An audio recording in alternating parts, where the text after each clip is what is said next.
السلام علیکم گائز. میں فرقان عمیر عباسی. آپ لوگ جانتے ہیں کہ یہ جو چینل لانچ کیا گیا ہے اس میں ایجوکیشن سے ریلیٹڈ جو بھی ٹاپکس ہیں وہ پوسٹ ہوتے ہیں، اور انشاءاللہ ہوپ فلی میں کروں گا related to the finance, supply chain, all the aspects of life. Topics جو بھی ہیں وہ اس پہ شیئر ہوں گے. سب سے پہلے برائے مہربانی آپ تمام لوگ اس چینل کو سبسکرائب کر لیں. آپ کے سامنے آپ کی اسکرین کے نیچے اس سبسکرائب اور ایک گھنٹی کا نشان نظر آ رہا ہوگا، کائنڈلی اس پہ کلک کر لیں تاکہ آپ کو میری تمام videos specially related to the topics آپ کو ٹائملی ملتی رہیں. اور اس حوالے سے آپ میری ہیلپ اور اس طریقے سے کر سکتے ہیں کہ اپنے کمنٹس، اپنی سجیشنس مجھے اس پہ آپ شیئر کریں، تو ہوپ فلی یہ میرے لیے کافی ہیلپ فل رہیں گے. ایک میری چھوٹی سی کوشش ہے، اور میں چاہوں گا کہ میں تمام میرے اسپیشلی جو جان پہچان والے لوگ ہیں اور جو بھی میرے ویورز ہیں، اسپیشلی مائی اسٹوڈنٹس، تو میں چاہوں گا کہ وہ اس میں میری ہیلپ کریں. اچھا جی، آج کا جو ٹاپک میں نے سلیکٹ کیا ہے فار دا ڈسکشن اور فار دی انڈرسٹینڈنگ، وہ یہ ہے کہ how to control the anger, یعنی کہ غصے کو کیسے قابو کیا جا سکتا ہے. نارملی ہم سب کے اندر غصہ ہوتا ہے، کسی میں کم ہوتا ہے، کسی میں زیادہ ہوتا ہے، کسی میں بہت زیادہ ہوتا ہے، اور ایک لیول ہوتا ہے غصے کا. غصے کی وجہ سے کافی ساری صورتحال خراب ہو جاتی ہیں. غصے کے اندر ہمارے ڈیسیشنز غلط ہوتے ہیں. غصے کے اندر ہم کوئی صحیح ڈیسیشنز نہیں لے پاتے. غصے کے اندر جو بھی ان شارٹ میں کہوں کہ جو بھی ڈیسیشن ہم لیتے ہیں وہ غلط ہی ہوتا ہے. ٹھیک ہے، اب سوال یہ پیدا ہوتا ہے کہ غصے پہ قابو کیسے پایا جا سکتا ہے، ہم اس کو کنٹرول کر سکتے ہیں یا نہیں کر سکتے. تو اگر میں آج کل اس ایرے کی بات کروں تو اس ایرے کے اندر، سینچری کے اندر، نفسیات پر بہت زیادہ تحقیق ہو چکی ہے. انسان بہت سے نفسیاتی عوارض پر قابو پا سکتا ہے اور ایک کامیاب زندگی گزار سکتا ہے.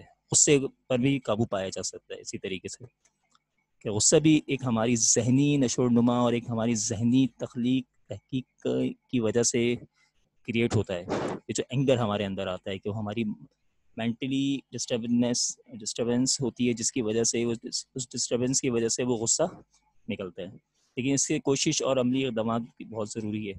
ٹھیک ہے، تو ہم دیکھتے ہیں غصے میں قابو پانے کے لیے سب سے اہم بات کیا ہوتی ہے. سب سے اہم بات ہے اس میں قوت برداشت.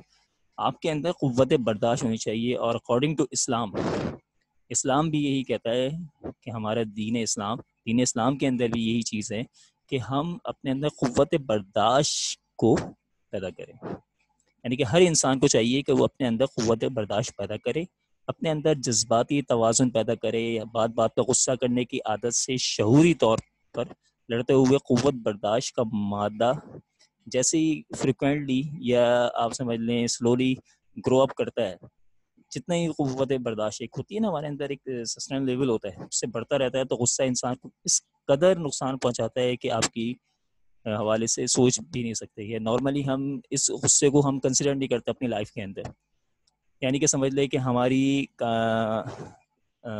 کامیابی کے اندر اس غصے کا بہت زیادہ رول ہے، اور ہماری ناکامی کے اندر بھی اس غصے کا بہت زیادہ امپورٹنٹ رول ہے. اس غصے کی وجہ سے ہی محبت ہمارے درمیان انسانوں کے اندر ختم ہو جاتی ہے، کیونکہ اس کی جگہ پہ کون سے خیالات جنم لیتے ہیں. اس کے علاوہ اس کی جگہ پہ ہمارے پاس جو خیالات جنم لیتے ہیں، نفرت آ جاتی ہے، نفرت پیدا ہو جاتی ہے. اور جس انسان کے اندر نفرت والا رویہ ہو وہ کبھی بھی ترقی نہیں کر سکتا، کبھی بھی ایک اچھا انسان نہیں بن سکتا، نہ ایک اچھا دوست بن سکتا ہے، نہ ایک اچھا شوہر بن سکتا ہے، نہ ایک اچھا انسان لائف پارٹنر بن سکتا ہے، نہ ایک اچھا باپ بن سکتا ہے، ایون نہ ایک اچھی اولاد بن سکتا ہے. بلکہ میں تو کہتا ہوں کہ ایک اچھا مسلمان ہی نہیں بن سکتا. سب سے بہترین اگر بات کریں اس کو، تو ایک اچھے مسلمان کے لیے وہ یہی ہے کہ قوت برداشت ہو. ہم بہت سارے صحابہ کرام کی زندگی اور آپ صلی اللہ علیہ وسلم کی سیرت مبارکہ دیکھتے ہیں کہ ان کے اندر قوت برداشت تھی. ٹھیک ہے، جیسے کہ آپ نے واقعہ سنا ہوگا کہ ایک یہودی عورت مکی گلیوں سے جب آپ صلی اللہ علیہ وسلم گزرتے تھے، تو ایک یہودی عورت تھی جو ان کے اوپر ڈیلی گندگی پھینکا کرتی تھی. تو آپ صلی اللہ علیہ وسلم نے کبھی برا نہیں مانا, اور وہ آپ صلی اللہ علیہ وسلم وہاں سے گزرتے تھے ڈیلی, اور وہ ڈیلی اس کی یہ پریکٹس تھی کہ وہ گندگی کچھ بھی آپ صلی اللہ علیہ وسلم پہ کچرا ٹائپ کی کچھ چیزیں ہوتی وہ پھینکا کرتی تھی. اور یہ کم و بیش کچھ 3 سے 4 مہینے تک یہ ایکٹیویٹی وہ کرتی رہی, پریکٹسز کرتی رہی. ایک دن اس نے کیا کی, ایک دن اس نے کچرا نہیں پھینکا تو آپ صلی اللہ علیہ وسلم اس کے گھر تشریف لے گئے اور اس کی خیریت دریافت کرنے کے لیے کہا ہے کہ اس کی خیریت کی وجہ کیا ہے. تو وہ سمجھنے ان کے اس قوت برداشت کرنے کی وجہ سے اور ان کے اس کہیں گے کہ اس کے ان کے لائن آف ایکشن کی وجہ سے وہ اتنی انسپائر ہوئی کہ اس نے فوراً ہی اسے ہوئی عورت نے اسلام قبول کر لیا. اگر آپ لیو کریں گا اس طریقے سے, اگر قوت برداشت نہیں ہوتی, اگر قوت برداشت والی صورتحال نہیں ہوتی تو پھر صورتحال بالکل ہی ڈفرینٹ ہو سکتی تھی. ٹھیک ہے, تو انسان کو چاہیے کہ سب سے اندر قوت برداشت پیدا کرے. آپ غصے پہ قابو پا سکیں گے یا نہیں یہ آپ پہ ڈیپینڈ کرتا ہے, کس طریقے سے کرنا ہے اور کس طریقے سے نہیں کرنا. اس کے لیے آپ کو چاہیے کہ پہلے چھوٹی چھوٹی باتوں کو محسوس ہی نہ کریں, اس کو اگنور کریں.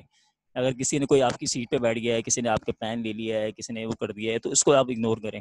کسی نے آپ کو برے طریقے سے کال کر لیا ہے آفیسز کے اندر, یونیورسٹیز کے اندر, کلاسز کے اندر, whatever each and everything. کچھ لوگ آپ کے سراؤنڈنگ میں نظر آئیں گے جو آپ کو کیا کہیں گے, آپ کی ٹانگ پکڑ کے لٹکنے کی کوشش کریں گے, آپ کو کسی طریقے سے آپ دے دیں کہ وہ آپ سے کیا ہے ایک جیلیسی فیل ہو رہی ہے, ان کو جیلیسی فیل ہو رہی ہے, تو آپ کے وہ ٹائم کے نام آپ کے کال کریں گے, آپ کو بات پہ آپ کو ٹانگ پکڑ کے کھینچنے کی کوشش کریں گے, یعنی کسی طریقے سے لیٹ ڈاؤن کرنے کی کوشش کریں گے, اور آپ کو کیا کریں گے کہ آپ انفیریئر کمپلیکشن کا شکار ہو جائے. لیکن تو آپ کو یہ نہیں کرنا, آپ کو اگنور کرنا ہے. ایسا اپنے آپ کو مضبوط بناتے جائے. جب آپ اوائڈ کرنا شروع کریں گے ان چیزوں کو تو آپ کے اندر ایک مستقل مزاجی پیدا ہوگی.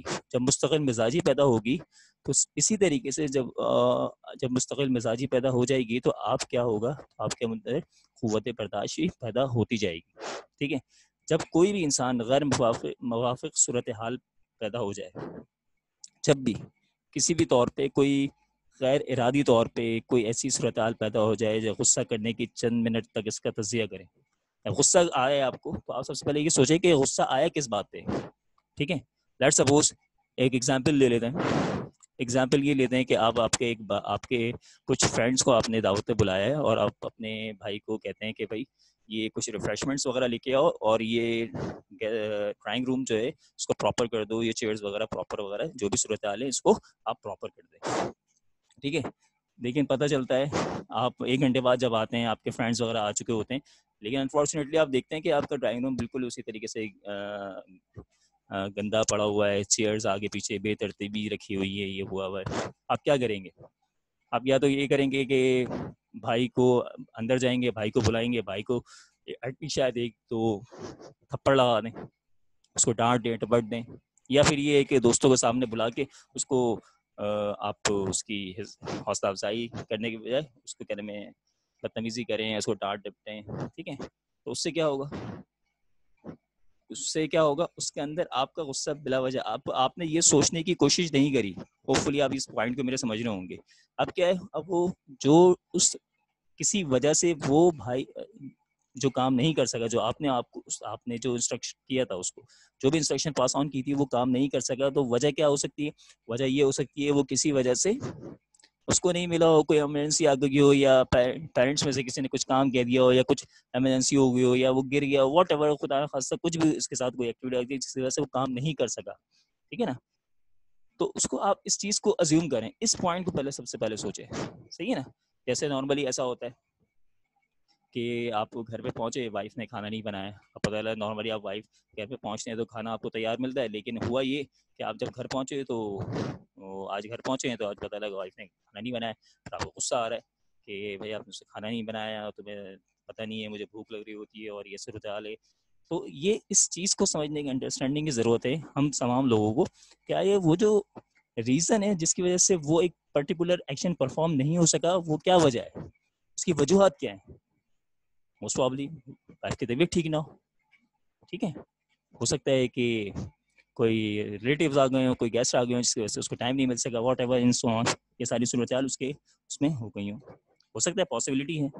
ٹھیک ہے, تو اس چیز کو تھوڑا سا اپنے اوپر سمجھنے کی کوشش کریں اور اس زاویے کو اپنی لائف کو اپنے اس زاویے کو اپنے طور پہ لے کے آئیں, انڈرسٹینڈ کریں کہ آیا کوئی کام کرنے کی وجہ سے اور نہ کرنے کی وجوہات کیا ہو سکتی ہیں. تو جب آپ اپنے اندر کا غصہ تھوڑا سا برداشت کر سکتے ہیں, ٹھیک ہے ٹھیک ہے, ایسا بھی ہوتا ہے نارملی کچھ لوگ چھوٹی چھوٹی باتوں پہ غصہ آ جاتا ہے. پتہ چلا لیٹ سپوز کوئی میں ٹی وی دیکھ رہا ہوں, پتہ چلا کہ فون آ گیا کسی کا نیسیسری آفس کا, اور بھائی یہ کام ہے یہ کام ہے یہ کام ہے. اب میں ایک بڑے انٹرسٹ لے کے کوئی ڈرامہ دیکھ رہا ہوں یا کوئی چینل دیکھ رہا ہوں یا کوئی مووی دیکھ رہا ہوں, اب پتہ لگا غصہ ہے یار یہ مجھے یہ کیا کر دیا واٹ ایور. اس طرح کی نارمل سچویشن ہمارے پاس ہوتی ہیں, ٹھیک ہے, آپ بھی آبزرو کریں کہ یہ سچویشنز ہوتی ہیں. اب یہ سب کیا ہے, غصے کی وجہ صورتحال ہے. اب اس سے غصے سے اس پرٹیکولر انسان کو کوئی فرق نہیں پڑ رہا, فرق کس کو پڑ رہا ہے, آپ کو پڑ رہا ہے. آپ کی انزائٹی بڑھ رہی ہے, صحیح ہے, آپ کے اندر جو کیمیکل ریئیکشنز باڈی کے اندر بنتے ہیں وہ زیادہ بن رہے ہیں, آپ کا مائنڈ ڈسٹرب ہو رہا ہے. اب مائنڈ ڈسٹرب ہو رہا ہے تو ہاؤ از اٹ پاسبل کہ آپ کی لائف تھوڑی بہتر رہے گی؟ کبھی بھی آپ کی لائف کبھی بھی ختم نہیں رہ سکتی. اور ایک اچھا انسان بننے کے لیے اور ایک کامیاب انسان بننے کے لیے غصے کا کنٹرول ہونا بہت ضروری ہے, ٹھیک ہے, غصے کا کنٹرول ہونا بہت ضروری ہے. جتنا غصہ آپ کا اچھا ہوگا اتنا ہی آپ کے لیے آسانی ہوگی, ادروائز آپ کے لیے یہ مشکلات میں اضافہ کرتے جائیں گی اور آپ کبھی بھی ایک اچھے انسان اور ایک کامیاب انسان نہیں بن سکتے. ایون آپ جاب کرتے ہیں تو آپ ایک اچھے امپلائی بھی نہیں بن سکتے, نہ ایک اچھے باپ بن سکتے ہیں, نہ ایک اچھے لائف پارٹنر بن سکتے ہیں, نہ ایک اچھی اولاد بن سکتے ہیں, ٹھیک ہے. تو کوشش یہ کیجیے گا کہ آپ اپنے آپ کو غصے کو کنٹرول کریں, کیونکہ اگر آپ کو آگے بڑھنا ہے اور آگے اگر آپ جبھی بڑھ پائیں گے جب آپ یہ غصہ کنٹرول کر سکیں گے. ہوپ فلی میری ایک چھوٹی سی ایفرٹس آپ کو سمجھ میں آئی ہوگی, اور پلیز میرے اس چینل کو سبسکرائب کیجیے گا, اور اگر سمجھ میں آیا تو مجھے کمنٹس میں کر کے مجھے بتائیے گا, اور جو چیزیں ہیں میں ہوپ فلی ان تمام چیزوں کو تھوڑا سا بہتر کرنے کی کوشش کروں گا. دعاؤں میں یاد رکھیے گا. السلام علیکم.